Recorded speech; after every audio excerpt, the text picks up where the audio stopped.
የኢትዮጵያ መሪ አይደለም። የኢትዮጵያ መሪ አይደለም።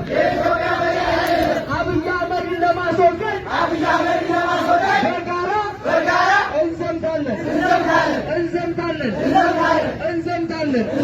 ለህልውናችን እያረስን እንዋጋለን።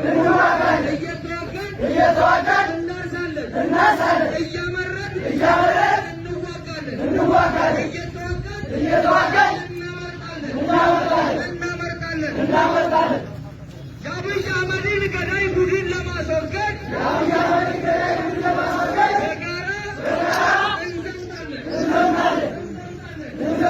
የአብይ አህመድን ገዳይ ቡድን ለማስወገድ